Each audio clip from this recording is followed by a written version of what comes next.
Welcome back to the Hooligans Pitch. As always, it is Michael and Chad, and I know it's been approximately 11 days since we've last seen y'all, but let me tell you this crazy number that I'm going to throw at you. Ready for this, Chad? Yeah, do it. 26. We saw 26 goals from May 1st to May 7th. Today we saw 21. What happened? What? Last week no one wanted to score, and then today the bottom half of the table, excuse Brighton, said, "Well, let's do this thing."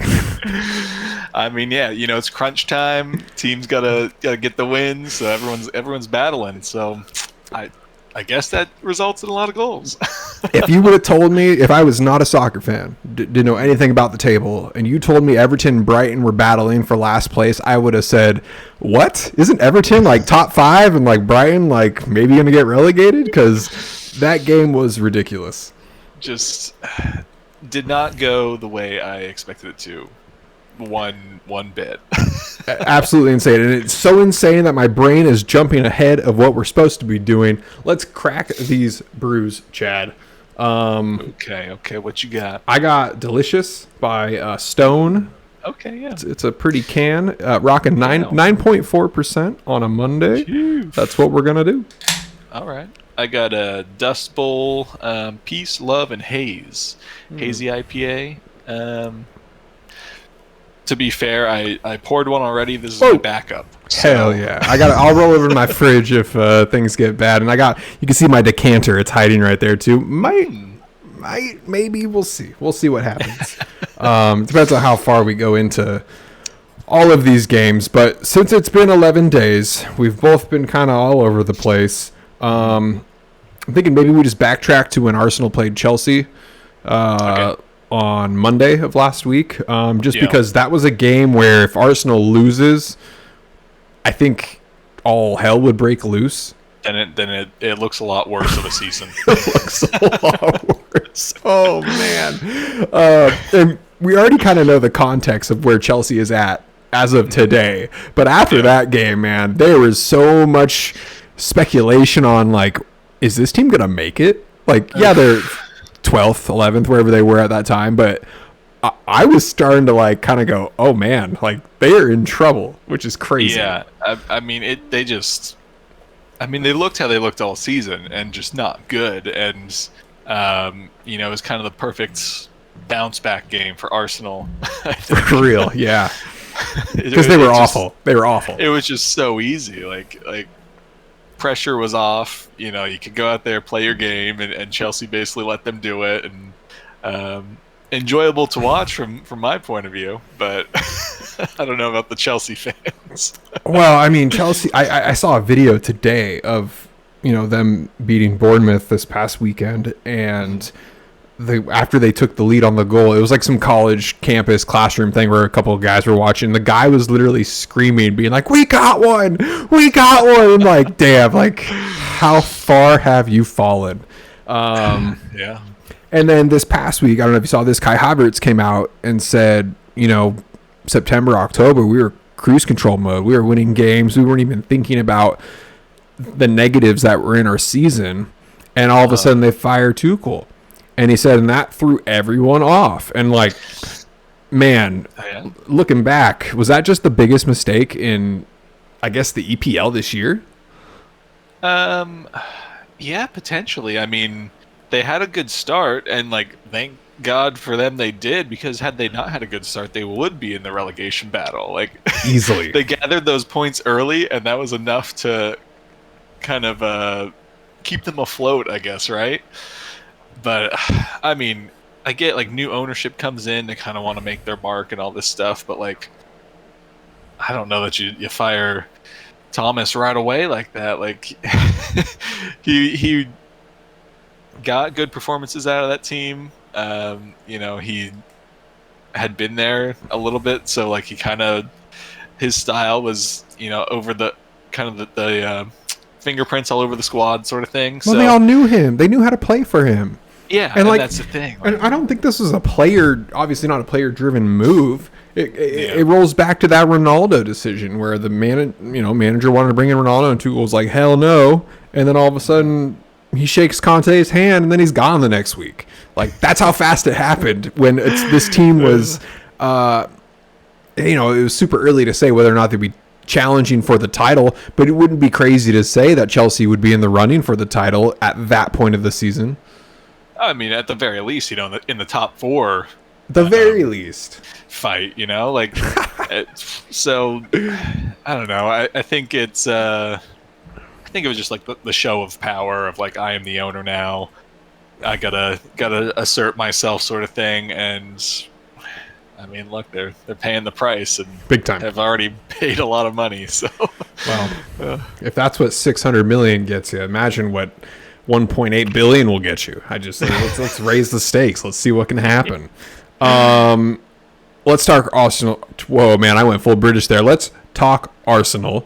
Odegaard is on fire. Are you just so proud of your little kid there, just lighting it up? I mean, it's still just crazy because like I remember seeing the videos like way back in the day when he's like 15 and they're like, this is the next big thing, the next Messi sort of thing. And then like he goes to Real, you kind of don't hear about him. And then all of a sudden Arsenal get him on loan, and then we're able to buy him I think for like 30 million, and then now he's just like he's good. He's exactly what every team would want, a creative midfielder that's also scoring. He's looking like a Kevin De Bruyne out there, just doing what he needs to do. And I think these past couple games, you've definitely seen more of like that kind of captain's like grab the game and like give me the ball, I'm putting it in the net. Like none of this like fancy stuff. Just like let's get this thing rolling, because like man, his goals are just like they got some like that. I don't know if it's anger. I guess passion. They got some passion behind it lately. It was like he's had enough of the Arsenal bottled the season talk. I mean, it's super fun to watch because he has just been.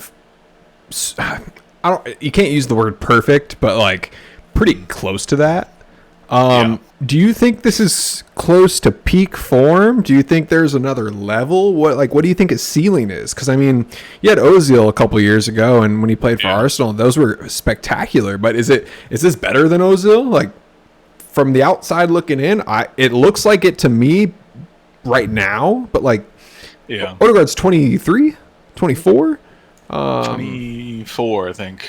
I mean, it's kind of hard to compare directly just because, tactically it's just much different game plans and stuff. But he's getting assists, or like, the pre-assist hockey assist kind of pass, like setting things up. But then now this season, especially taking shots and scoring goals, and he's an engine out there. He just runs and runs, and he kind of leads the press often, and he just seems to go and go. And he then pulls off some like crazy touch and dribble and all this sort of stuff. And I mean, I don't know. I don't want to say peak, but I think we're like quickly approaching that. Like, there's still moments where he, I think, takes sometimes a little too long to make the decision on the pass.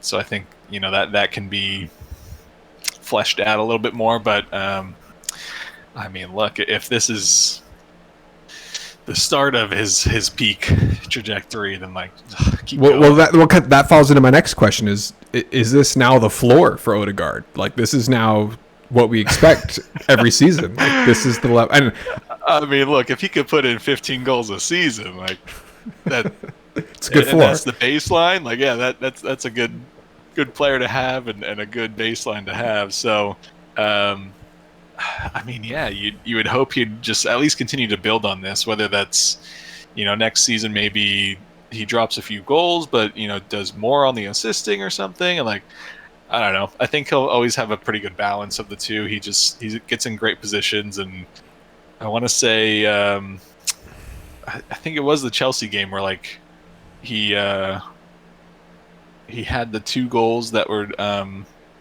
like pretty much carbon copies of each other, like the same area. The ball just comes into him and he just hits it. Yep. And then not exactly the same, but kind of a similar goal in against Newcastle this week, where he's like that kind of top of the box area, just floating around, So grabs good. and just shoots. So good.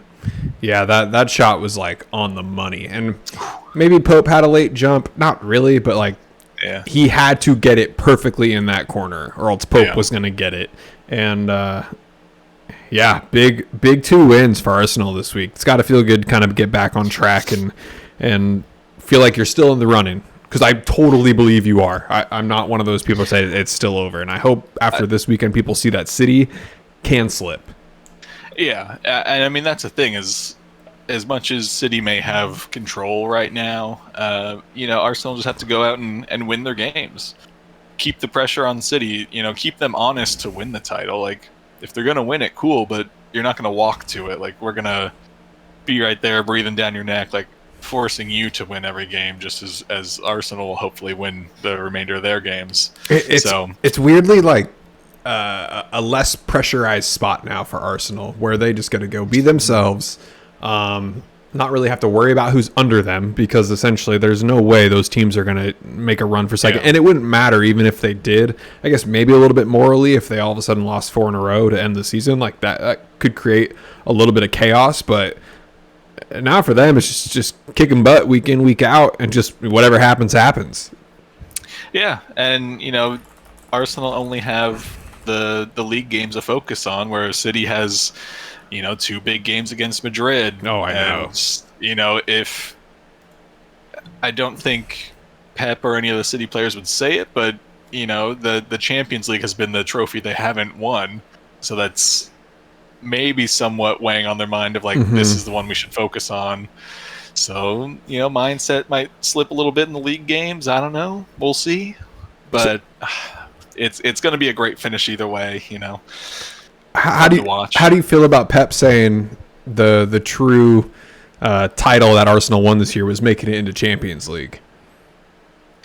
I mean, I think it's fair, but like, I don't know. I mean, getting back into Champions League was always the goal for this season, right? Like, anything above that was just surplus. But I don't know. I mean, it's almost feels like one of those things where like you say something and then maybe some karma comes and rears its head, and the title you were just talking about is that's maybe the answer I wanted, Chad. That's what I want. Yeah. That was pretty cocky of Pep.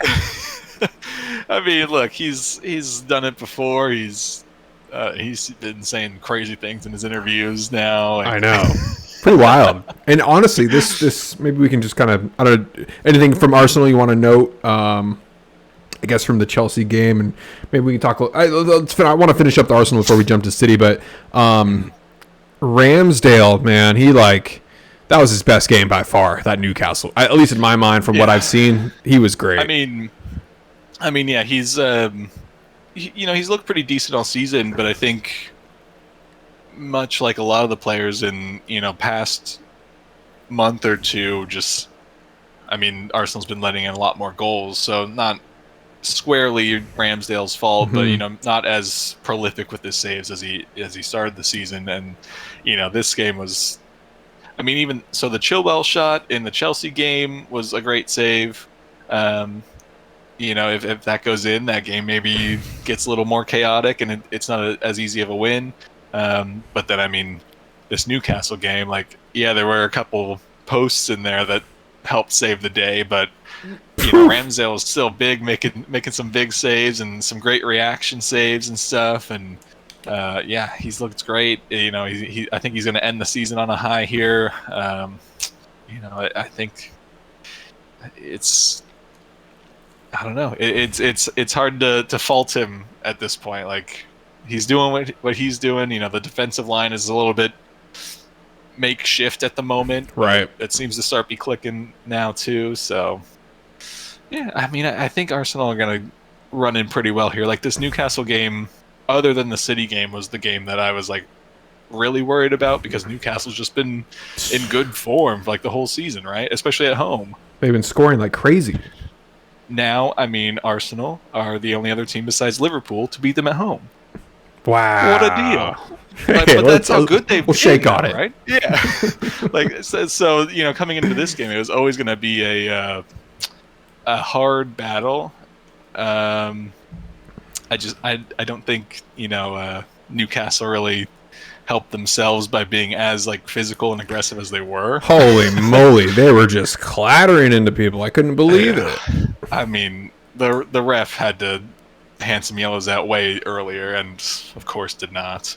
But it kind of played into Arsenal's hands because Arsenal got a fairly early goal, and now when you keep fouling or you keep standing in front of free kicks or you're like tugging on Ramsdale's arm, like that's not Arsenal wasting time anymore. That's your own actions causing time to disappear. So I saw some complaints about that, but like I think for the most part, it's architects of their own downfall, right? Like Some of those hits were so hard.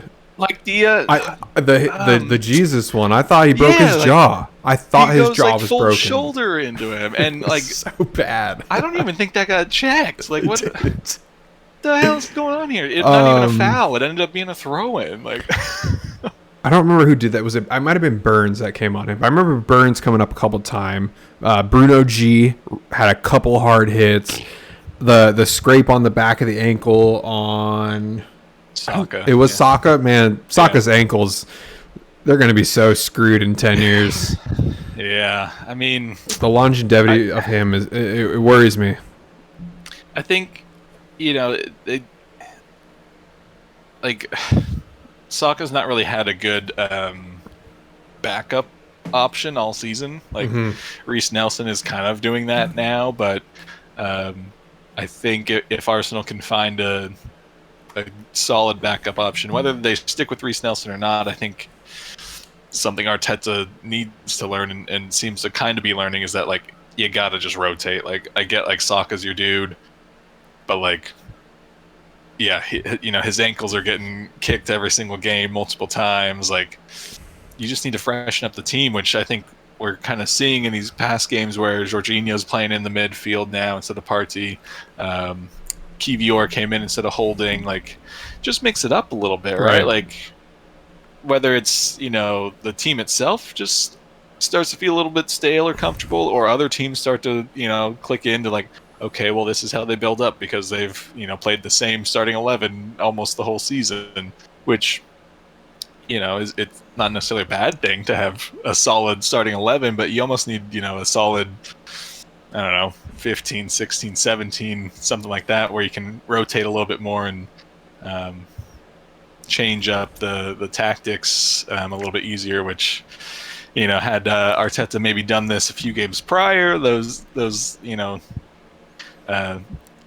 Southampton draws and stuff maybe not would have happened. I don't know, but that's all for next season. It's all learning for Arteta too. He's so early into his managerial career, and like you were at the earliest of your championship timeline right now. It is a long one.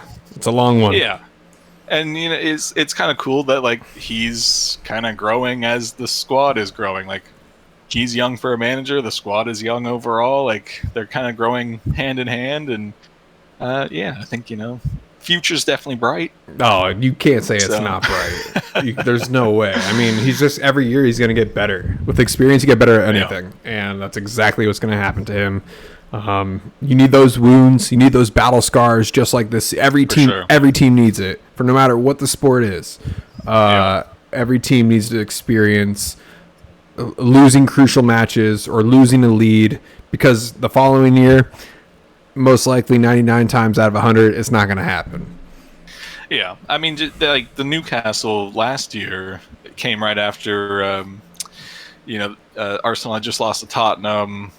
Holding had a red card. It was like, not a great game, and that was the battle for top four. They could have went to Newcastle, and had they won, I don't remember if they would have ended up in top four or just been in a better position. But they went to Newcastle and lost. And Ramsdale actually said after the game that Arteta's like pre-match meeting with the squad was showing the All or Nothing clip. No way. Of that game, and like how everyone was so like disappointed afterwards and all that. So, it's Definitely motivating. Exactly what you're saying. It's just they had that memory from last year, and like I think that's why Odegaard kind of performed the way he performed. Was just like, I'm not letting that happen again. I'm putting my foot down, and took his shot. Like, I don't know if he planned on that going in so easy, but it did.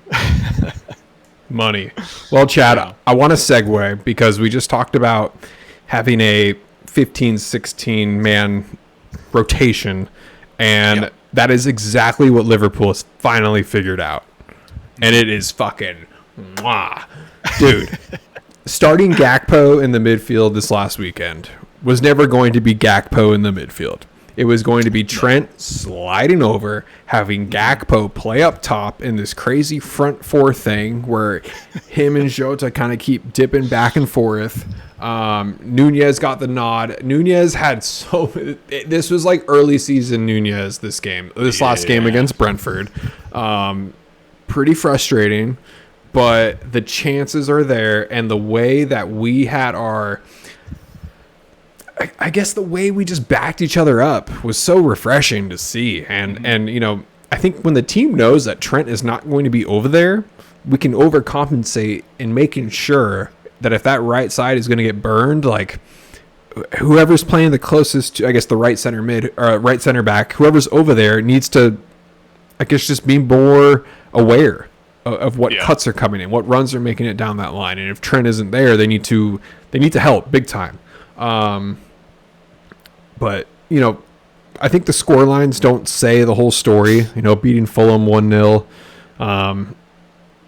I feel like we probably should have scored more. I was definitely not feeling awesome that we didn't score more, but like we were also in complete control of that game. I'm surprised we didn't get at least one more in that game, just because of how much we had the ball and how many shots we really took. And I don't think in the future, for whatever games we have upcoming in the next couple of weeks, that'll affect us. I mean, we're still controlling the ball. We're still finding opportunities. I think when crunch time happens, we're going to make goals appear. And then again, 1-0 against Brentford. That game, I'm not too shocked we only scored one. Brentford has a really good back line, and they're a respectable team. They're not a team that, most are going to roll over and not be aware of their situation. They have the third longest tenured coach in the Premier League, 3 years. Again, that is crazy. That is the third most, but that's the honest truth. His players trust him. He was asked this past week, would he rather have Haaland or Tony? And he said, of course, Tony, with a big old smile on his face. But you have to. But he complimented Tony, saying if he was on Man City, he would be scoring 25 plus goals. So he didn't compare him directly to Haaland, but I believe him. Why couldn't Tony score 25 plus goals at a Liverpool or a City? So I think the two-way trust between manager and players there makes that team confident as soon as they get on the pitch. So that made me nervous. I mean, it looked like the Fulham game was just I don't know, just not the most like assured win, certainly. Because Fulham's been kind of shit lately too, and but I mean, those games are always going to come up where it's just like things don't really necessarily fall your way, but you get over the line and they got the job done. They only needed one. Like that game, it's not like Fulham was doing anything where I was like, oh my god, Fulham is playing for nothing. They have nothing to play for. They don't need to move around the table. They're safe where they are. They're not going to make it into the top six. They're just like, let's try some stuff. Which and kind of the same thing in the Brentford game is like maybe less, more straightforward win, I think, than the Fulham game. But, I think Brentford's attack just kind of didn't really click too much in that game. They defensively were pretty strong, and they had, a few good looks, and I think Mbeumo or something. Oh, he's a menace. He was offside, but man, what a run! What a goal that would have been! Like, dude, he's a good he's a good player, man. Yeah, see, they got those sleeper players like that Yeah. too. It's like, they can definitely hurt you, but Brentford's been on a little bit of a weird form patch the past few weeks, anyway. Like so. that's a guy I could see Arsenal getting and subbing Saka in when they need a little bit of burst on the wing. Like that's the type of, when you were saying Saka doesn't have that replacement, that's who I'm thinking of. It's not Reece Nelson's a solid player, but Saka's quick, Martinelli's quick. If you put someone else who's just as quick with them on the wings, I smell danger. And we don't have to go back to Arsenal, but like that's the type of player that I'm worried about. Same thing happened with when we played Leeds. Somerville came on and burned us down the wings. Like, it's those fast guys who come in, and not saying Virgil's not fast or Konate, but like they're not as quick as those guys. Yeah, like Virgil was in full sprint trying to close him down, and he caught up to him mostly, but still not enough to stop the goal. I mean, luckily he was offside anyway, but I mean, yeah, that's... I called it as soon as it happened. I stood off. He's off. Just stop the play. I know, they take so long. Oh my goodness. Yeah. I did have an interesting Ivan Toney fact, though. Oh, fact me up. So since their game against Arsenal in February 12th, Ivan Toney has scored in every other match. Every other. So you guys were in the clear here. He had scored last match. He was never going to score against Liverpool. Wow. Okay, Next we're gonna match though. He's scoring. When do they play? Is it Friday? Thursday? No, it's the weekend. I think we're done. I think we're done for the week. Oh yeah, I think we're back on weekends. I have West Ham. Is that West right? Ham on Sunday. Yeah. So look for an Ivan Toney goal. It should happen. Okay, off that, I'm good with Liverpool. Solid week. I don't got much more to say. The only thing I want to go back and talk about is that game against Tottenham.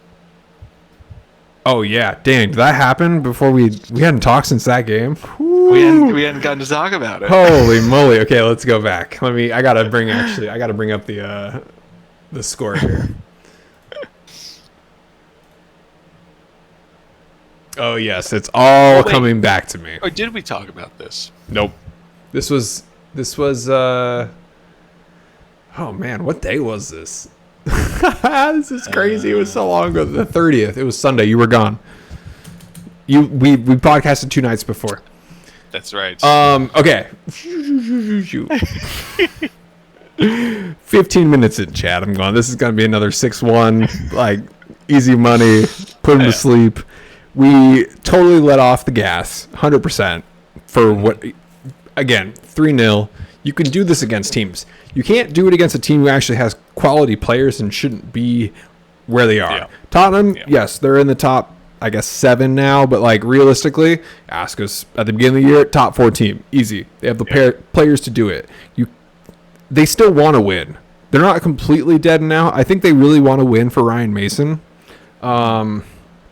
So we let them back into this game. Like, simple as that. We made subs that didn't necessarily, I guess, lock down our defense because we weren't really controlling the ball that much. We brought in Henderson and Jota at the 63rd and then Nunez 10 minutes later.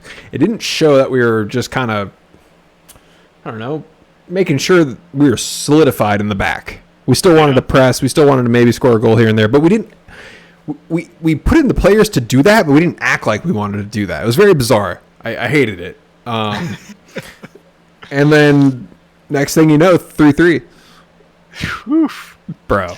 I mean, look, that Richarlison goal is just, it's such a hard bounce for Alisson to deal with. Like, and I hate that it gave him a goal. Oh, well, okay. This is, oh God, it's like PTSD for soccer. So at that time, did you get to watch the game? Mm-hmm. So right before the free kick, Oliver Skip is bleeding out of his mouth, face. I don't remember what was bleeding. Maybe his scalp. It was something odd. They take him out of the game. So now Tottenham's down a man, and I'm literally going, they're gonna fucking score. Because I was like, this always happens. The team who goes down somehow pulls out this thing out of nowhere, and they grab a goal. And I was just like, oh. And I feel like that's part of the mental attitude of the defense too. Oh, we're up a man now. They basically have a red card for this play. We can maybe let one slip by us. Next thing you know, that shit, the bird pecker from Brazil is walking around the pitch doing the pigeon. I mean, you hate to see it, but you love to see what comes next. So, well, okay, so this is where the controversy begins, Chad. Should Jota even be in this game? I mean, it's certainly a high boot. I would probably say he should be off, but I think there was an argument for unintentional. I don't remember. Well, that, but just dangerously high. Like, of course, whoever it was against, it didn't really like dive down. I think it was Oliver Skip. I think it was that. That's Yeah. why he was taken out on the play where Charleston scored the goal. Yeah, so I don't know. Like, yeah, he probably should have been off, but this is the VAR era that we live in, where you don't really know how things are going to play out. You giveth and you taketh. Yeah, exactly. Like, I mean, yeah, like I get, Tottenham fans will feel some type of way about it, and I'm sure I would feel some type of way too, but. Oh, I said, oh no. I mean, shocked he didn't get sent off. Mm-hmm. I mean, I get his one excuse was, I wasn't looking that direction. I didn't think anyone else would go up for that ball, but like at the same time, that's why you don't do a high boot like that. And so to get the yellow shows that he was in the wrong, but he wasn't in the wrong. That like it could have been worse. I'm like, I don't know how that could have been worse. I was really trying to think about that. Like, what if it could have been worse if he hit him in the eye? I'm like, but that's not up to his boot. It's up to the guy's face. Like, where do you draw the line of I mean, yellow and red on that play? I guess they would call it more red if Jota like checks and sees that someone is coming and still does it, whereas like this was eyes on the ball sort of thing. Never saw him. He never saw him. That's the honest truth. Just kind of a a casualty of the play, but it's football. I mean, right? It could have been. It probably should have been a red, but it's just here you are, and like the script has to be written. Okay, of course, Jota's the one. Let's fast forward. Lucas Moura. Oof. I mean, he's had a rough stretch. I don't think he'll make it back on the pitch for this team ever again. That's all. His contract is done. Like, why he's been a liability for them. He got a red card the last time he was on the pitch. Correct me if I'm wrong. And I think it was like pretty quickly too, right? Like he came on, spent I don't know, 10, 20 minutes or something, and was out of there. I think it was pretty quick. 6 minutes. Oh, 6 minutes. See, yeah. He got warm. Balotelli special, he loosened up. Said, "All right, give you out." Yeah. And then he fed Liverpool. Diego Jota. Assist. Oh man, what was he doing? The ball could have gone anywhere. If there's a 360-degree circle around a player, he went to the 1 degree he shouldn't have. The one. I mean, fair play to Jota. He, kind of anticipated that pass and was ready to jump on it. But like, I get that. You guys just tied the game. It looks like the game is about to be over, so you're just heading it back to defender or keeper to, kill the last final moments. But I mean, he's kind of out at the side, like the sideline. Like, if you're gonna head that ball back, like you gotta put some power on it, right? Like you want to make sure it gets there. So, Chad, he's a winger. He's not even supposed to be back there. Well, I mean, that's why the whole substitution didn't make sense. Oh, I'm sorry. It made sense at the time of getting him in to score, but then once that happens, it's not the worst thing to tell that player, like, hey, that's your role. You can stay up there. He's not a tall player. Where Charleston could have played exactly where he was and maybe got more power on that header. I mean, that's Ryan Mason, and even beyond that, like no Liverpool player was around him to really challenge him. Like he could have just No, taken it the was ball free. down It was free. and Panicked. whatever. But He he saw that panicked. Jota run. And he said, "I got you." Dude, I was so happy. But at the same time, I was like, oh my God, we almost lost to Tottenham. Yeah, that was a wild one. So let's segue again because Liverpool's sitting in 5th, right behind a team that I needed some magic to happen in the last couple weeks. And Chad, literally every result that I needed to happen for Man U has happened. I needed the draw against Tottenham. Okay. I needed the loss against Brighton.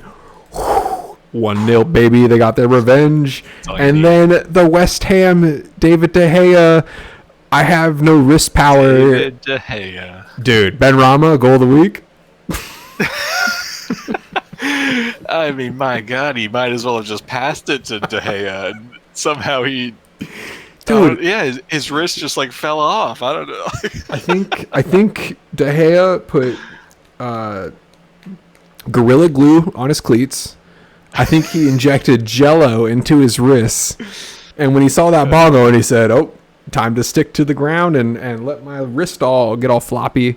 That was one of the worst efforts. The worst, I think, I don't know, man. I want to say the average Joe could have saved that if he put a little effort into it. I mean, you would think, like, sure, like the shot is, far away where he does need to kind of make the dive, but it wasn't powerful. Like, no, like I said, it was basically a pass. It was so weak. Ben Rama probably was going, no fucking way did this guy just do that. And what's crazy is this isn't the first time De Gea has done something like this, where he just like his energy level, focus, concentration, whatever you want to call it, just gets depleted to 50%, and he potentially might have cost Man United a top 4 spot. I mean, look, they were kind of cruising in that top 4 area. Like there was always the question marks of Brighton because they got a whole season left to play basically, and Liverpool is definitely making the climb. But like this was Man U had pretty much control of 4th, 3rd. Like it was always going to go back and forth between them and Newcastle. And like I think that's what we had said earlier in the season too, where we were kind of trying to decide who would end up where, and it's always flip-flop between those two in 3rd and 4th. But like I don't know if you call it pressure or just they had been in really good form and then struggled and now are struggling to get back into good form or what. Like Chad, this was Rashford United between months of January to March. Yeah. Rashford United got tired, and it turned into this. Yeah, I mean, I guess so. When's the last time he scored? When's the last time Rashford scored? I don't remember. Oh, actually, it might have been this week, but it was one. But prior to that, it had been a while. A couple weeks. Yeah, I think did he score in the Tottenham game then? No, I don't think it was him in that Tottenham game. Yeah, I don't know. Oh, it was. He's definitely... You're right. It was Tottenham. That was his last goal, but he hasn't scored. Yeah, he's take cooled January off. to March. It was a goal every game, sometimes 2, and now he stopped scoring. Weghorst, I don't know what they really expected out of that. He's just a placeholder for Kane. That's all it is. He's tall. Look what Kane could be. Hairstyle, I know, right? Kind of looks like it. If you squint really hard, it kind of looks like Harry. Yeah, I mean, I don't know. Like, they're in a weird spot. Like they're kind of like Brentford is right now, where it's just they were playing really well, and now all of a sudden they're very kind of wishy-washy, and like some games look decent, not to the levels that they were, but decent, and then other games, they look like they did against West Ham. Like they didn't really do anything, and they keep playing Anthony, and that guy doesn't know how to get a shot on goal. I don't know. I mean, yeah, I guess it's like you said, it was Rashford United, and now that's over. Chad, Alisson has more assists than Anthony? Just this season. Close. Oh, jeez. I mean, I got another one for you, Chad. You know Ederson has more assists than Antony this season? see, like, What a flop. it's just, it's the United signing, the Chelsea signing. We just throw money at this player because whatever reason he played well in the Netherlands or whatever. I'm like, He's Brazilian, Chad. He's Brazilian. yeah, but like, you got to look at his play more so, and how he fits. Like, I don't know. Maybe he'll come good next season or something. But this season has been a lot of, gets the ball on the wing, runs down, tries some move, either doesn't get past, or if he gets past, shoots it wide. Like, remember stick tricks? Remember stick tricks in FIFA? I love when people do stick tricks. And like, oh, dude, easy. Like I don't have it right in front of me of how many shots he actually has on target, but it can't be a lot. Like, so many of his shots go wide and don't even force a save from the keeper. So I don't know. I guess maybe they don't really have any other real option to start over him at the moment, but maybe just stop feeding him the ball. Like, just let him run out there and focus on the other side of the pitch. He has 62 shots total this season, and I can't find on who scored how many he has on target. I don't think he tracks that, but what I will do is I'll go to our hooliganspitch.com fantasy page, because we track shots on target, and he has 34. So 50% shot on target rate. The kicker is he has 6 goals, and he's played virtually every game. That's their weak spot. Actually, I lied. Hang on. They have a lot of weak spots. That is one of the weak spots that they need to address. And I think people sometimes forget how bad this team was to start the year, and they got better. Like, didn't they went 0-3, I'm pretty sure. They lost their first 3 games. I think so. And one of them was like a 4-0 loss to Brentford, right? That was this season? I think so. It was so Brentford or Brighton. I think it was Brentford, though. I think you're right. Forest might have been in there too. Okay, I think so. Now I need to make sure I'm talking. I know it was a really rough start. Because I remember we were kind of we poked fun because they started so poorly. I think it was Liverpool. Liverpool had the worst start. Liverpool, I think, lost their first 3. Nope, I'm totally wrong there too. Liverpool drew their first 2, lost their third. Man United lost their first 2, beat Liverpool on their third. So, Brentford 4-0, Brighton 2-1. So the double B's got them. But anyway, that West Ham did their job that Liverpool needed them to do. De Gea shot themselves in the foot. Can we talk about this Lindelof handball that they didn't call? God, I forgot about it, Chad. I wanted to puke. Okay. I mean, look, we've already said time and again that the handball rule is this weird gray area, right? Of sometimes the handball, sometimes not. But like, it's a whoosy whatsy. Exactly. Like when you're moving your arm into the path of the ball, it hits you here. It hit him here, right? I get it's close to the body, but like he physically moved to the ball. Is that not like textbook handball situation here? Now the terminology they use is, you can't have your arm extending out in an unnatural motion. Mm-hmm. I don't know why that wasn't considered an unnatural motion. Yeah. It's not like he was jumping; he was lunging. He could have put his arms behind his back for. You know what? If he would have been making the motion to show he didn't want his arms to be in the way, and it hit him in the exact same spot, I'd say harsh if they give it to him. But because the elbow was the driving force. He kind of like chicken wings it. He's trying to make sure. If it would have hit his elbow, would have been a PK? Like what duration? You would think, right? But like, dude, I hated that so much. I don't like.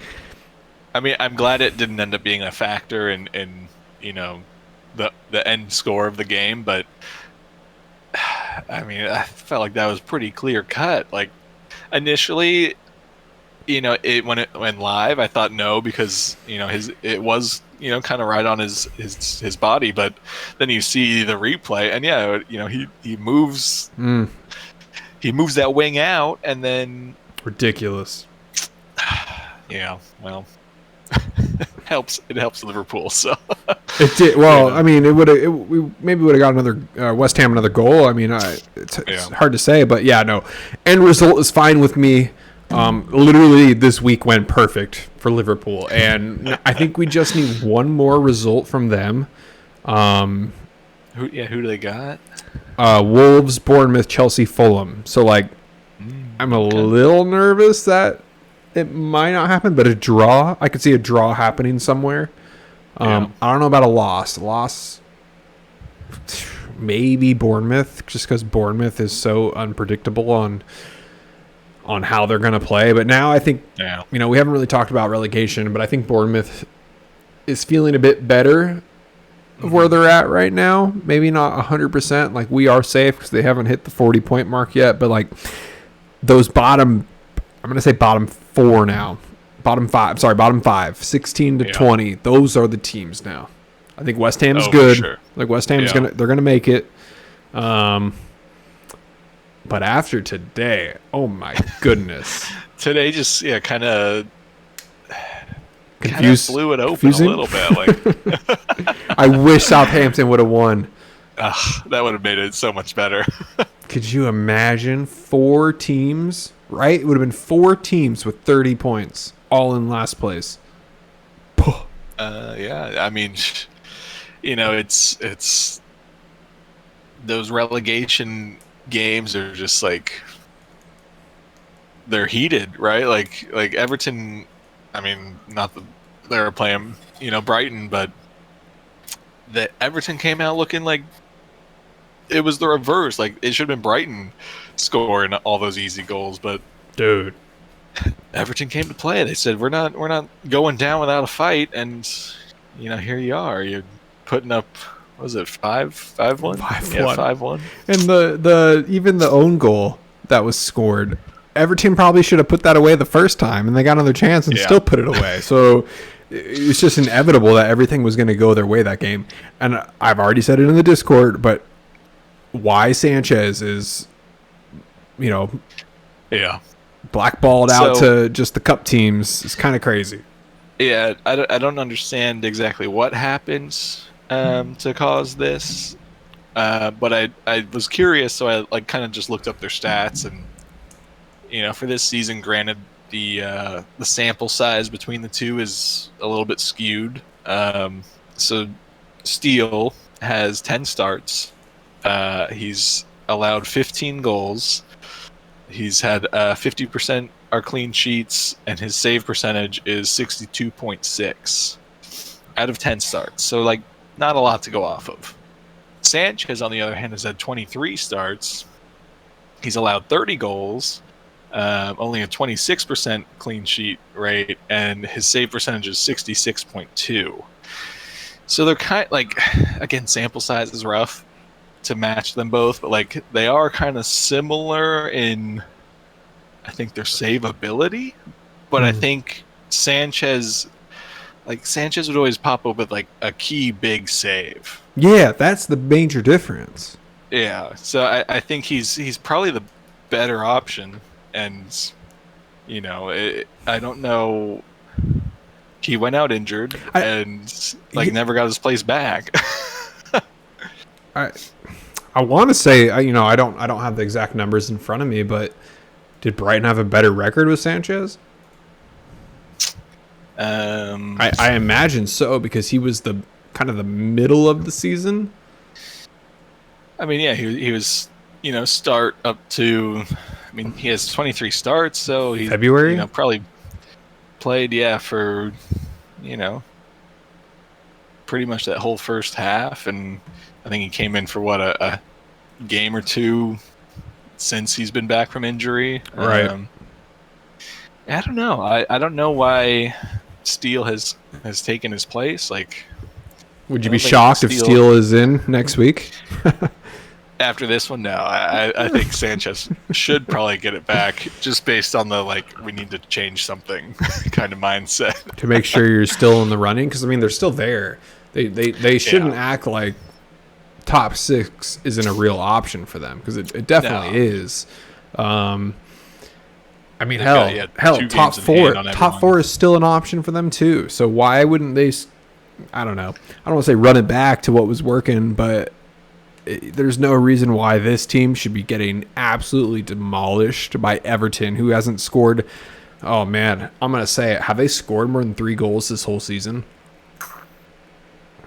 My first thought is no, more than 3. More than 3. So they got to get to 4. So yeah, I can't think of any.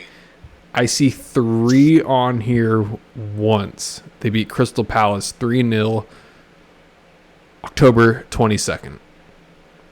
Which I think Connor Cody scored that game. My memory's right. I'll flip out. No, I'm not right. No. But every other game after, I mean, that was their highest scoring game of the season. They had 1 3-goal season. And they said, let's put 5 on Brighton today. Yeah, I mean, look, that first half, Brighton was just, I don't think they really came out with the right energy. Their positioning was poor. Dunk looked awful. Tackle. They just, I don't know. We're not prepared to start the game, clearly. But, I mean, we got to talk about Dwight McNeil with the BM bad manners goal. Dribble it into the net. Celebrate before it goes in. Had to do it. I like him. I feel like I shouldn't like Everton this much, but I think part of me pities them a little bit. I think well, look, they've been no threat for the past handful of seasons, right? So they're supposed to be our rival. They're supposed to be our Tottenham to Arsenal, and this is not so much these days. It's like the head pat, nice try, little buddy. Yeah. But I mean, look, I said in the Discord, but I need Everton to bring this energy for next weekend when they play City at home. Is it their next game? It is. Yeah. Whoa. They're at home. They got City. That's going to be a must-watch. They're coming off that Madrid game, so they'll have played recently. Maybe we'll make some rotations here and there. I need that Sean Dyche defensive masterclass. Just hit them on the counter. They win the game with 5% possession and make something happen. Come on. Well, he never lost against Brighton at home, which is pretty incredible. His record against Man City, though, I'm really curious. I mean, it can't be good, right? Because no one had a good record against Man City. Probably not, but 2-14. But hey, those 2, he got 2.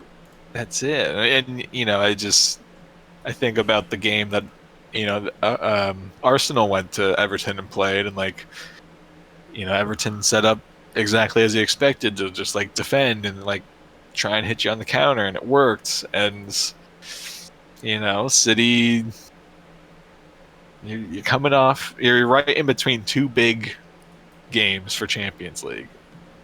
The only thing that could upset that is if they blow out Madrid in this first game, which I don't think will happen, but who knows. But I mean, please, Everton.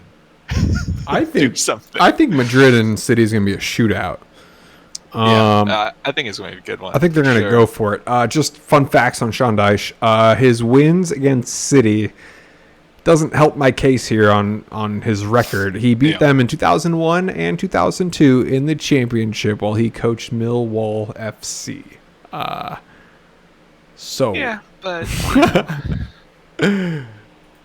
it's time to add another one to the win column. Now is not a bad time. Not a bad time. 20 years later, why not? Yeah, why not? Save Everton from relegation by beating the current league leaders. That would be tight. Yeah, I mean, I'm going to be watching that one for sure. I don't know what the times look like as far as yeah, I'm not who's sure. playing at that time. They play right before the Arsenal Brighton game, so Is that Saturday? Sunday for both of those. Sweet. So yeah, definitely, I'll check out both of those. I mean, yeah, Brighton. I hope they don't want some revenge performance after this one for next week, because it's Arsenal at home against them, and I'm sensing it, Chad. I mean, yeah, it could be one of those trap games. I don't know. Arsenal's got to bring it. They can't shy away from that one. Yeah, for sure. All right, let's talk Man City here, because they might have looked the shakiest they've ever played in the last 2 months or so. Believe it or not, there's 2 teams in the top 5 leagues right now who have won their last 6 matches. Do you want to take a guess at who they might be? In the top 5 leagues? Yeah. Well, City. Yes. And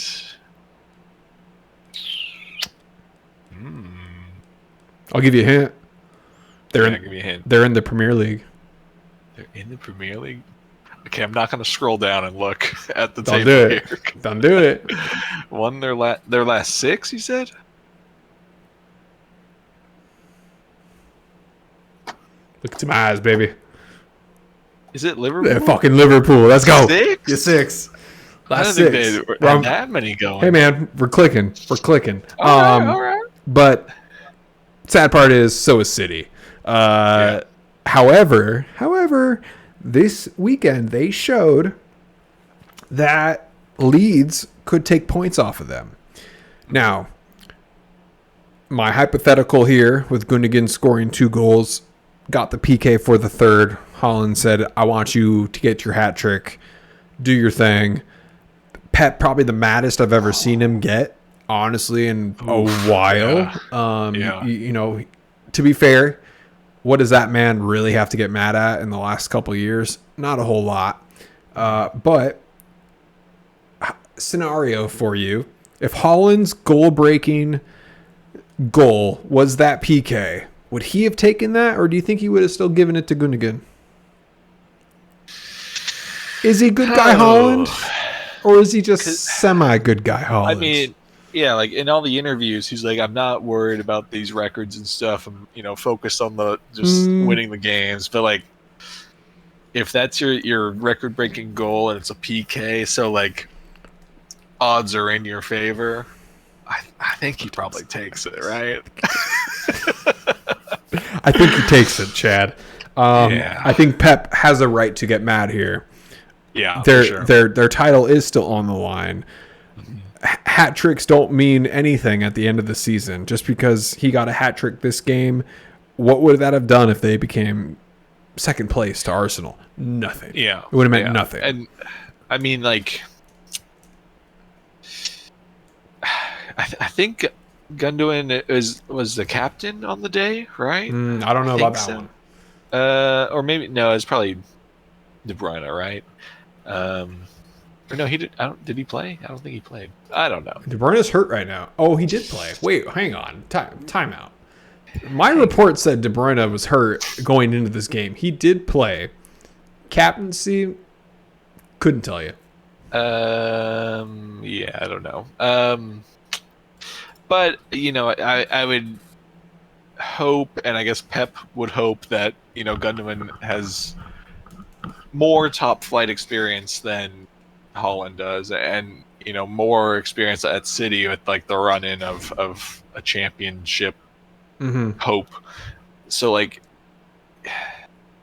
you would hope that he would be like, no, like, thank you for thinking of me for the hat trick, but like, we just take the win. You take this PK, get it out of the way, boom, done. Because like, I get why Pep's mad. That's like the little bit of mental lapses. Mental lapse of just like Leeds was very close to making us a draw. Like that. It's that easy to make this one split decision where you think you're just being the nice guy, giving a hat trick away, but then it doesn't work that way, Right. and it can be that easy. It's a you got to stay in the game and in the run, and you I don't know if you've seen the video, but there's a video of Pep like right after that where he's just like yelling at Holland. He's like, "You take the penalties, you take them." And it was 2-0 at the time, so like it was still a game. Yeah. The third one makes a big difference. I know 2-0s are not safe. Yeah, most dangerous lead.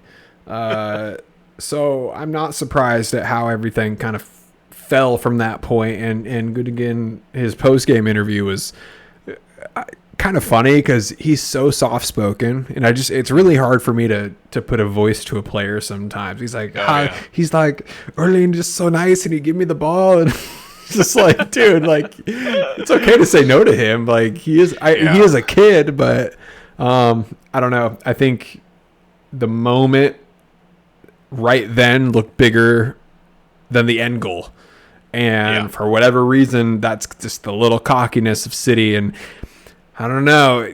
I kind of wish maybe Gundogan did score there to show that there is a little bit of cockiness in them. And true, cockiness doesn't bring out the best in people or teams.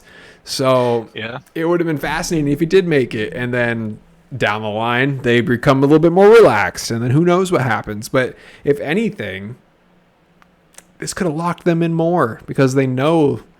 Like they can't mess around. So I don't know. There's pros and cons with what happened in that tiny situation. That doesn't show up in the stats. It's mental. That's straight mental right there. Yeah, I mean, that's the thing. They got the 2 legs against Madrid on the mind. I'm sure. Like, maybe not fully prepping for it before this Leeds game, but I think as much as another Premier League title is a good result for them, like I think somewhere deep down their real desire is that Champions League title. So it's going to be a hard battle for that whole squad to be able to switch focus from Premier League to Champions League and stay 100% focused on each game like that. So. And I don't want to hear no excuses if they don't win the title because they're focused on Champions League. None of that. None of it. Don't want to hear it. Yeah. But I don't know. We'll see what they can do. But Leeds almost pulled off something amazing, that's for sure. Damn it, Leeds. We were all rooting for you. Yeah. All of us. Yeah, because now they're in kind of a tight spot after today's results. Because I mean, you were probably expecting Brighton to win, which would have had Everton on 29. So Leeds is still safe. And then Leicester, you maybe could have expected the loss. Leicester plays Liverpool this week. So, I mean, I mean, Leeds was in a kind of a spot where they honestly could have survived without winning anything if all the other teams lost. But now, I mean, they got to get a win out of their final games now. But, have to. So, tight spot, but they got Big Sam in there, I mean, he might make the big difference. He did compare himself to... not one, not 2 championship coaches, but he threw Arteta in there too, which I didn't want to say until we talked about it, but there's pedigrees on managers. Sure, yeah. And Klopp and Pep have earned where they are. Mm-hmm. I can't say Arteta is in those two pedigrees of those coaching spots yet. No, yeah. I mean, he has the FA Cup win from his first season, but beyond that, like, he hasn't done much. But this season, was led Arsenal to the top of the table for most of the season and could potentially still get there. But maybe it was just more of a he's kind of the manager of the moment sort of deal where he's had a good run this season, but then I guess you could say the same thing about like Eddie Howe at Newcastle and stuff. But Well, okay. Now, hang on, Chad. I'd like to throw little theories in here. Sure. Do you think Big Sam and Arteta have a relationship where if Leeds go down, there might be some, I don't know, some synergy between the two clubs saying, hey, we'll pass this on to you? Because it just was such a strange compliment. Because it was a compliment. It was saying, I'm on the levels of these three managers. Two of those managers being Champions League winners, title winners, going on a hat trick of titles in Pep, and then Arteta, who's been a manager for 3 years and just has the one. So he could have thrown he could have thrown any manager in that third spot, and I would have been really. I'd have been like, okay, interesting. Maybe because the EPL doesn't have that many tenured managers in there. It could be something like that, yeah. If Leeds go down, I want to say they'll come right back up. Well, if they hang on to the same team, they should, right? I mean, yeah, if they keep most of the same team, they should. Which at that point, you kind of want to, make some relationships with other top teams. So you can work out some loan deals and whatnot. But I don't know. I think it was more just Pep and Klopp are the known quantities, and then Arsenal and Arteta are just the other competing team this year. I don't know. Maybe he does have bigger visions for Arteta and sees what he's capable of. I don't know, but hard to tell right now. It was just a compliment. Just felt weirdly out of place, and I didn't really know how to think of it. Yeah, do you got anything more to say about City there? I mean, I can't say I have a whole lot. I mean, not so much. I mean, Holland's, his goal midweek against West Ham to break the season scoring record was a nice little chip there, but he's just better than so many players, and it doesn't make any sense why he's this good. He's that robot out there, just built and designed to be a striker. And hey man, Norwegians are top 4 in EPL goals this season. Top 3 or 4. I can't remember the exact place and where they are, but they've scored 50. And I'll be straight up honest with you, it's Odegaard and Holland 35 and 15. But they're outscoring a lot of different countries. I think England has 360 something. I think Brazil is up there to the likes of Martinelli, Jesus. There's a couple other Brazilians here and there that have scored. No, Richarlison. No, Rodrigo. So Brazil is up there, and there was one other country. Firmino.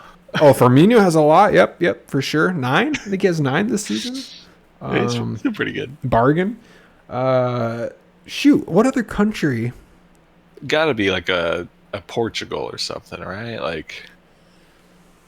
Although Wolves haven't scored a whole lot, I was just thinking that they have a lot of Portuguese players. But it'd be Jota and Fernandez. I put in a couple. But outside of that, I don't know. I'm trying to think of France. France doesn't have a big number. No.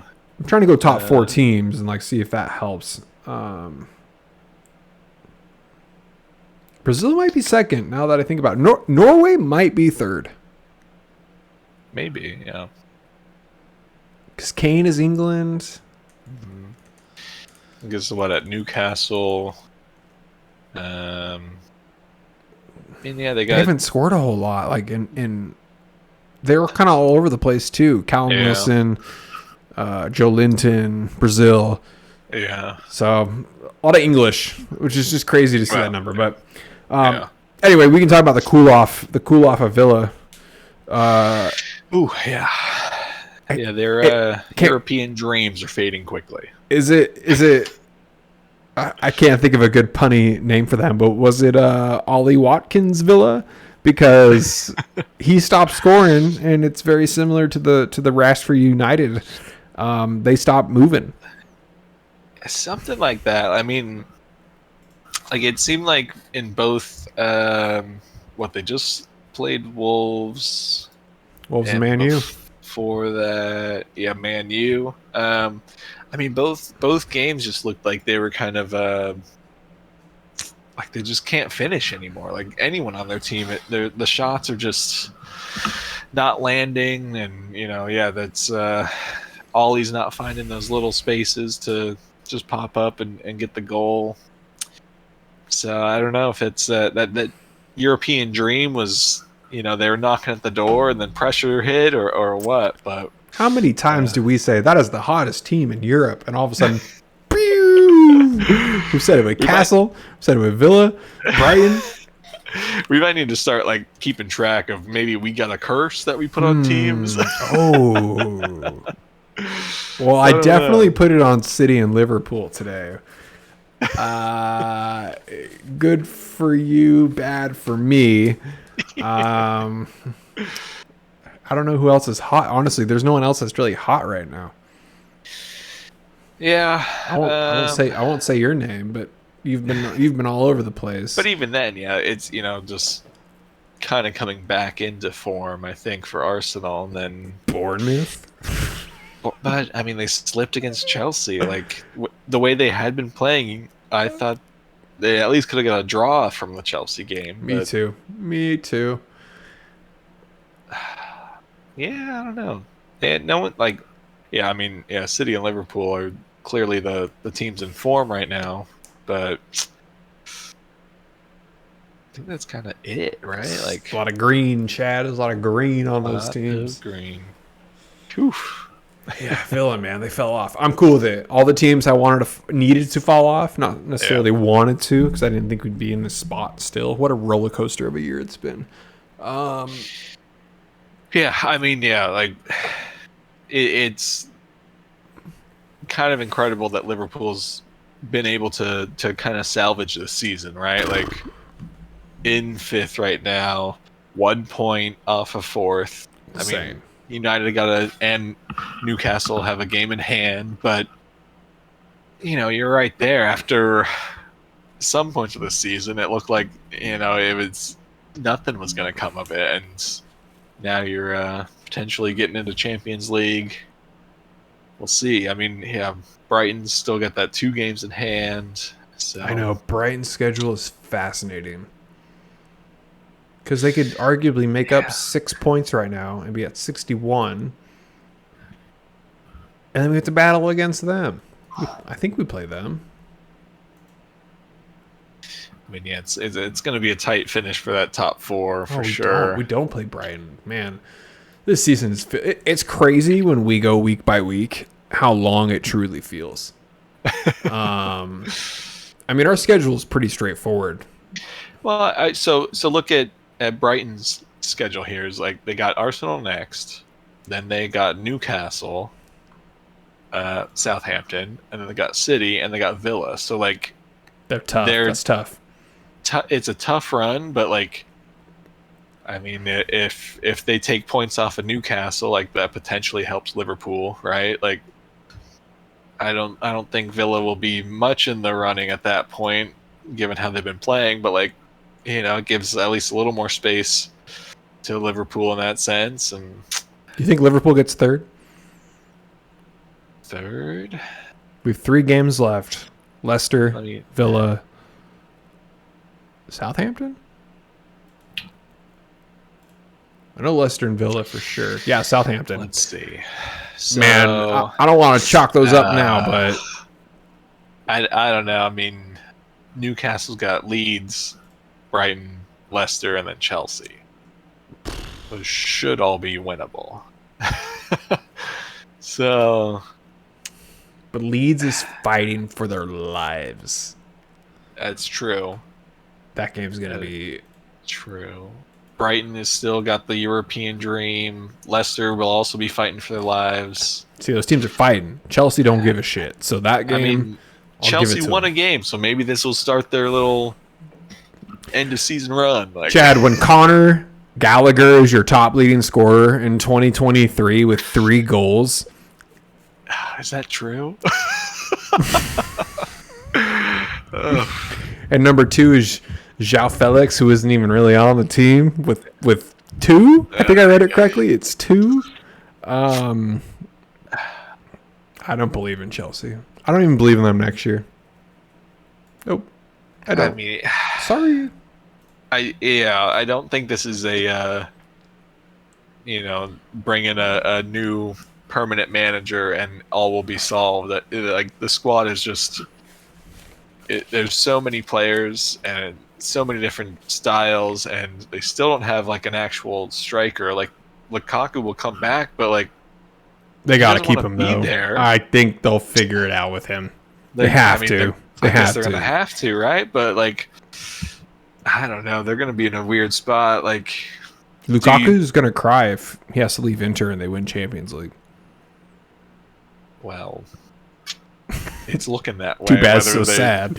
Win Champions League or not. Like, yeah, Chelsea will be fun to watch and just see like what happens, because I think this is as much as they wanted the long-term project, I think the long-term project is going to be like sorting out the squad and then starting the project, right? Like, It's an 8-year project divided by 6 months at a time. I mean, that's it. Like we got the stories of players having to change in the hallway and stuff because they don't got enough room in the locker room. Like, Too many of them. the squad is so big, and I mean, I don't know who they have that they can sell that easily, right? Like, I mean, Chilwell just signed a new contract. Chilwell. So he's staying. No, I don't know about that one. That would be the He just one. signed a new deal. That happened this week? No, not this week, but pretty recently. Chad, I think City's going to buy that out. No. You crazy. Dude, City wants him. I'm telling you. That is the one that City will drop for. This season. Oh, okay. Well, a month ago, he signed a new 2-year deal going until 2027. Gone. He's gone. So at the summer, yeah, he'll have 3-4 years left. I'm telling you. City's coming knocking. For And that's the Chilwell. only player they really want. As far as I'm seeing. That they need. Yeah, they need. Which, oh my God, what would they do without a left back? City. So I mean, yeah. So I mean, okay. So Mason Mount has been rumored to leave, Mm-hmm. but he hasn't really featured much after. I don't think he's still injured, is he? He is. He's out.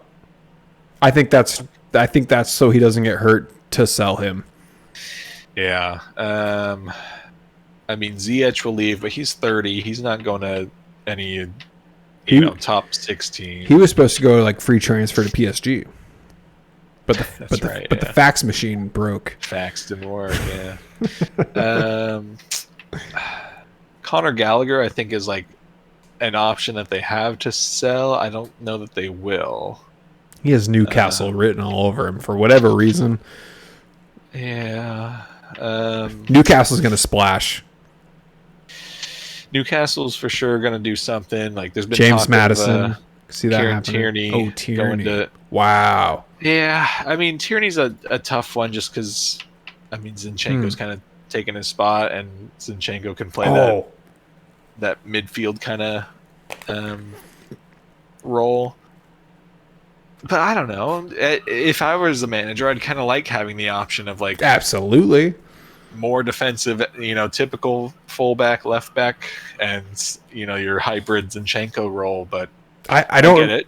I don't remember who it was that ran at Zinchenko in the box, but Zinchenko ate shit, and I was like, I got like a like a kind of that feeling in my stomach, and I was like, that guy he is not comfortable in his own box. He's just not a natural defender. No. I think for most of his career, he's played like a left mid, left winger sort of role, right? And then he goes to City, and Pep is like, "You're a left back now," and that's kind of where he's at. But Well, and how much has City really defended the last 5 years where he never needs to be in there?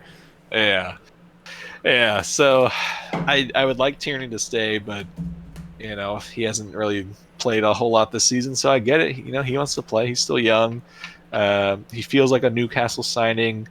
I would hope that Arsenal don't sell to Newcastle just because they are now kind of a competing top Definitely should 6 realm. But if you do, it's got to be for a high price. So we'll see what happens with that. And they got that oil money. If Newcastle wants him, they'll go get him.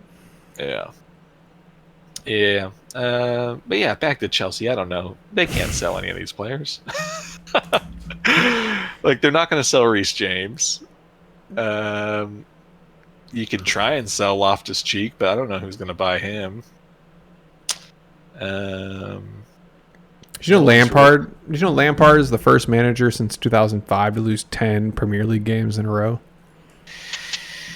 Yikes. That's not a good stat to have to your name. No. I keep seeing a bunch of deep fakes with him too, and I'm like, are these real? It's so hard to tell. Yeah. Yeah, he's pretty bad. But that whole team's bad. I don't even. You can't lay it all on him for Chelsea because Potter left him a hot mess, and they are where they are. Like, what do you do?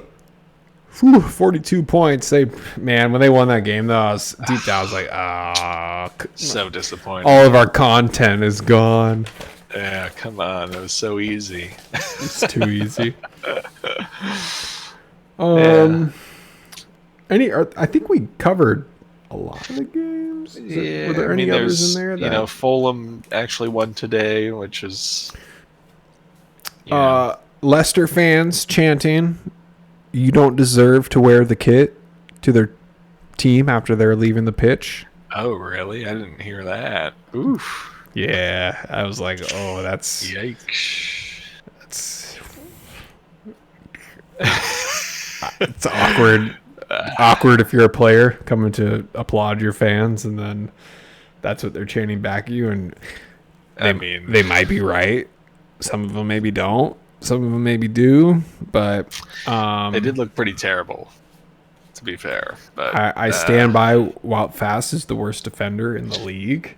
Soyuncu. Oh, that when they, I don't remember who scored it. I think it was the second or third goal Fulham got, but it was a mistake by Wout, and everyone on Leicester didn't react to the goal being scored besides Wout. He grabbed his hair and was like, oh, and it's because everyone knew that's on you. That is 100% on you. And I don't know. Soyuncu can't wait to get out of there. I think I will also die on this hill where he could probably have been a top 6 to 7 point getter in our league if he didn't get blacklisted to Rogers hell. I think that's definitely a mistake on Leicester's season, is just not playing.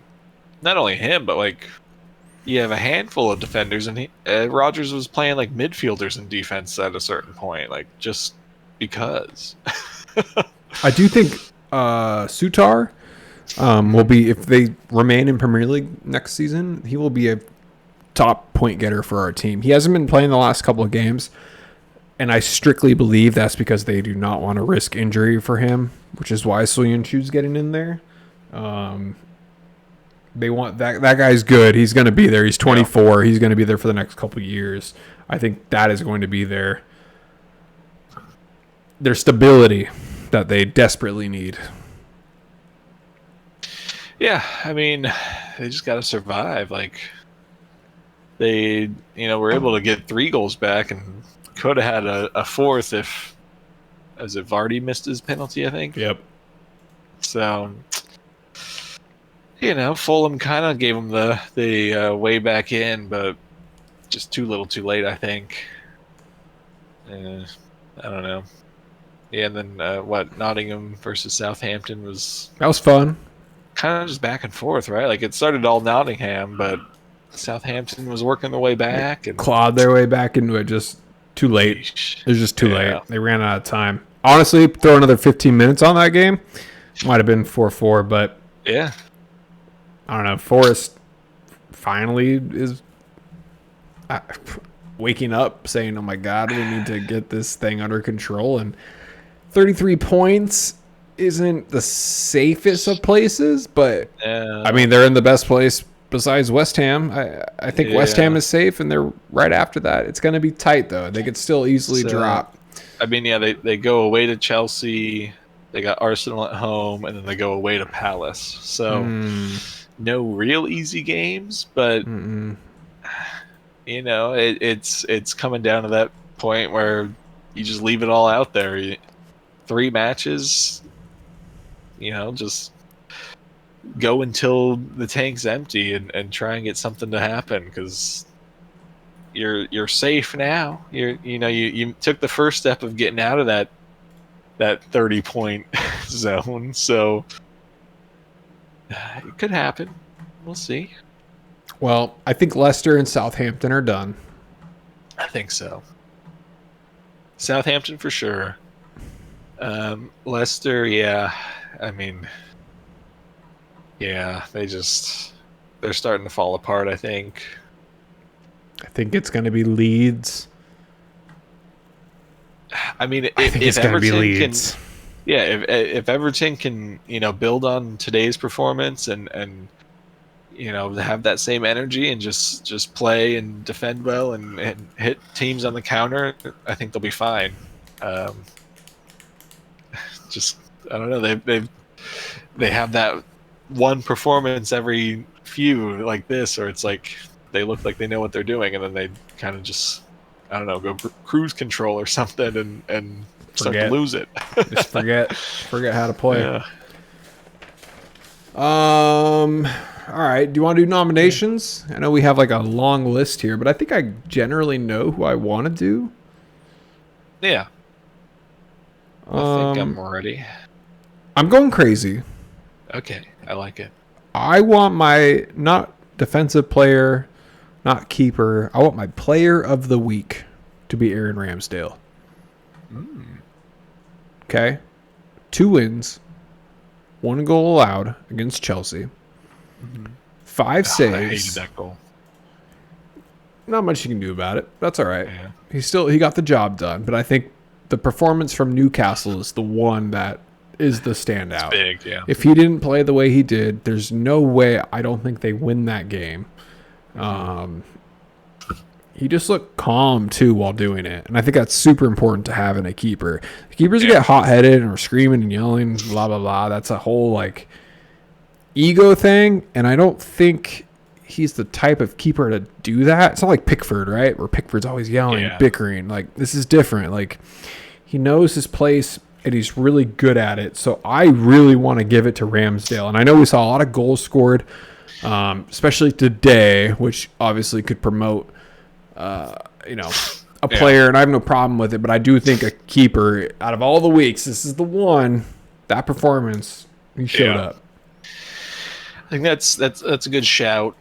I mean, the other ones on my list, I had to put Holland on the list just because he breaks this, single season goals record. I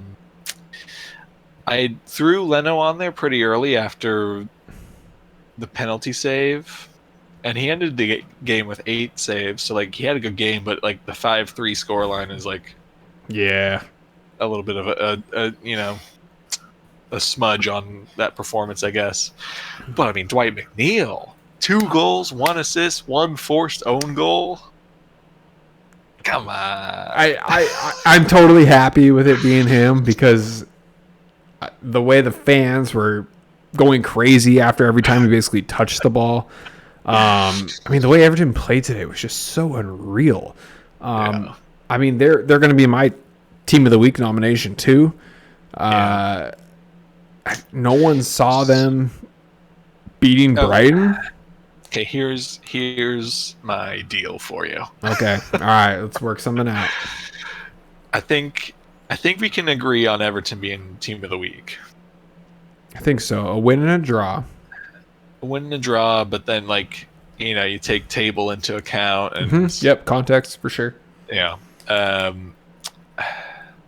If we don't give McNeil player of the week, we got to give him goal of the week for just walking it in. Yes.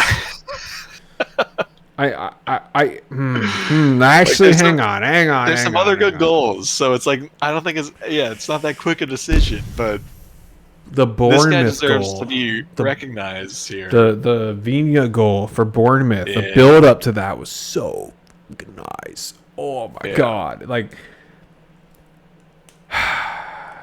see,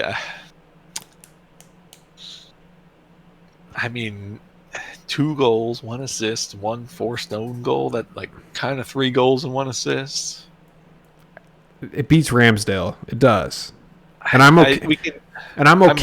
I'm okay giving Everton player and team. I am. Yeah, I mean we can just call Ramsdale the defensive action of the week of just making big key saves. He's won it 2 in a row. No bias.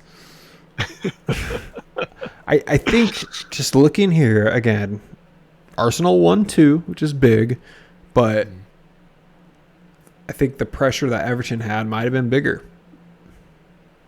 It's close, but I think Everton had the Brighton matchup just like that. I mean, 5-1. That's crazy. Yeah, that's a decisive win and completely opposite as I think most people would have assumed that was going to go. I mean, man. I think we do McNeil player, Ramsdale's saves for defensive action, Everton team, and we can still talk about goal of the week. There were some good ones. Yeah. I mean, there were a lot of good ones this week. The Odegaard goal. Yeah. The goal. The Ben Rama goal. We can go on and on, but I mean, you gotta give Haaland a shout for the chip. Yep. For his goal against West Ham. Willian's second goal was pretty nice. The hit from top of the box felt like vintage Willian, just like hits it and finds the corner. It's just like meme goal week with the Willian and the McNeil goal. It's like yeah, truly FIFA hacks right there. Yeah. There was a goal I saw today too, and I can't remember who did it, where someone cut into the box and placed it perfectly. Darn it, I'm not going to remember who it was. There's so many, especially after today. We saw 26 goals in the week. All of a sudden today, 21 goals. I was like, okay, my brain is rattled. Okay, McNeil, player, Everton, team, Ramsdale, defense. The goal. Yeah. I mean, we can give honorable mention to McNeil. We can still post that and it's true. Make it a thing. The Odegaard one. The Odegaard one is big. He's won it before. Just kind of looking at context of the game. It gave Arsenal more control. I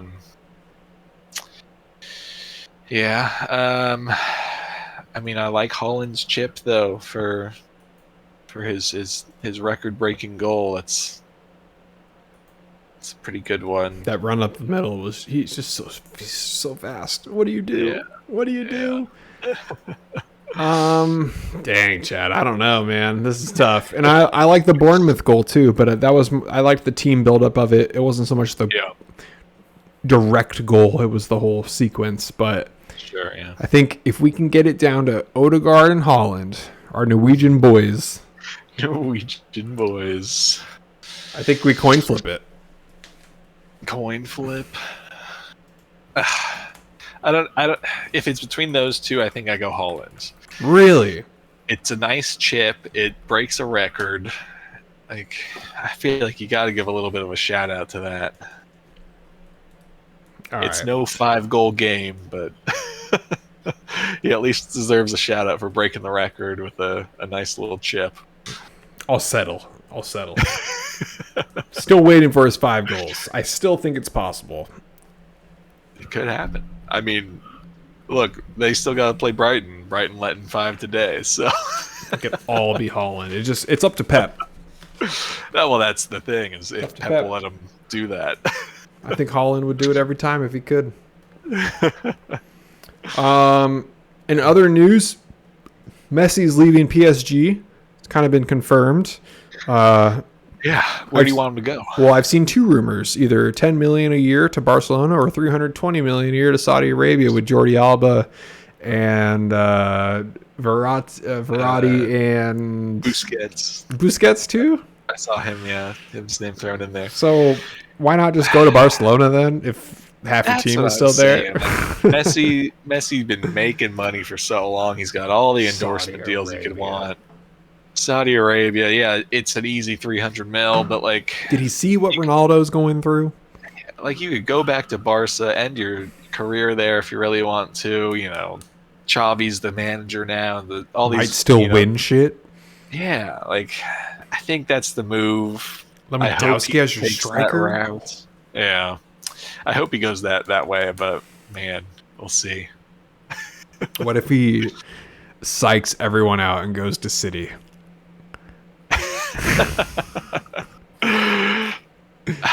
I mean, as much like the Arsenal fan in me would hate to see it, but like I'd love to finally see him in the Premier League, especially with Holland there. Like, dude, I think it could happen.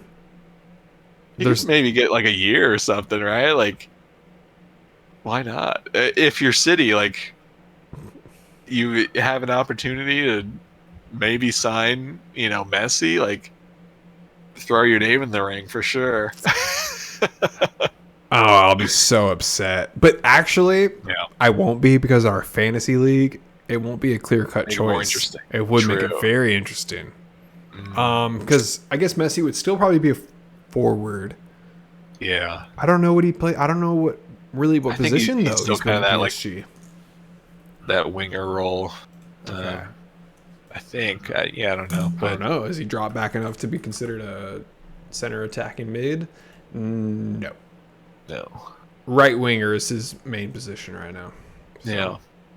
I mean, a small part of me wants him to just, come to MLS team and that team play somewhere near me so I can just go watch Messi play live. That'd be amazing. Amazing. I don't think he's there yet. I don't think MLS is out of the question in the next few years for him if he wants to keep playing, but I don't think this is the time, especially when you have, a $300 million offer on the table. Like, MLS won't get close to that. So I know he said he was going to do it, but I think he'll do the World Cup again. I could see it. I mean, I think he will. Even if he doesn't, star as much as he has in past ones, I think he'll probably go for it. Like, I mean, it's like we've talked about before. He's been so good at just adapting his game to how he plays at certain ages. Like, once he starts to slow down a little bit, he plays the more creative role and, still finds himself in, great positions and can, dribble your pants off. But, like, I'd love to see him do another World Cup, especially because that's the USA, Canada, Mexico one. So, like, there's a chance to see him. Crazy. I hope it happens. Yeah. Really do. Yeah. Did you hear the VAR news that just came out today? I want to say I scanned it, but I didn't fully grasp it. Howard Webb, the PGMOL, the reffing organization head dude, basically said that they're gonna release a show on May 15th that will release the VAR audio of key decisions that have happened over the season, and in the future, like, as a next season, they hope to do a more regular release schedule of this. They said it's always going to be, a days later own show sort of thing, not live audio. So Weenies, make it live. A step in the right direction, I guess. But like, why not just do the live audio? If they can edit it, I don't believe it. And that's the thing is like, now you're not only days later, so like the emotion of that event is gone. Like, game is over. It doesn't matter what you say now. Just like all the apologies they have sent out this season. Like, if it's live audio, at least fans have a little bit more inclination of like, okay, well, this is what they're thinking, so like I guess I can see it or whatever. But then if you're doing it in its own show, are you showing every VAR decision, even the ones you got horribly wrong, or you're just cherry picking the ones that's like, yeah, this one was a clear handball because his arm is fully extended, so handball. Like, and they can edit out the ums, the buts, the I want to hear that. I want to hear them. What do you think about this? That's what I want, because I'm like, yeah, you're human. It's okay to be human. It's okay to not understand certain situations, but don't act like you're never wrong. Yeah. So I like, it's a step, but like the most minuscule step in the right direction. Mm-hmm. And I think eventually you just got to get to the live audio during the decisions, because it's not that hard. Give us the body cam footage. Yeah, I mean, come on. So we'll see. That May 15th is when that first one comes out. What are they airing it on? I mean, it goes on the Sky Sports, I think. So I don't know if we'll see it over here in the States necessarily, but I'm sure you can find it posted somewhere. But yeah, we'll see. Well, good luck. I feel like it's going to be an epic backfire, but yeah, we won't know until we see it. Yeah. All right. Well, Chad, we've talked for, I think, closest to 2 hours here. We had a lot. We had a lot to catch up on. Champions League tomorrow, Man City, Real. I'll be watching. Get your lineup in. Don't forget. Yeah. Gotta do it. I think that's all I got. You got anything else? That's it. I mean, yeah, tomorrow's Champions League and Sac Republic take on Colorado Rapids in the Open Cup. So see how that goes. Yeah. Other than that, we should be back on schedule and finish out the season strong. 3 or 4 more weeks if you're some team, 6 more weeks if you're Brighton. End of the season officially for us is June 3rd with the FA Cup match. June 10th, Champions League final, but we don't have to worry about that. We might come on and talk about it. Probably will. Yeah. But until then, it has been a pleasure. And like always, the Hooligans are out. Peace.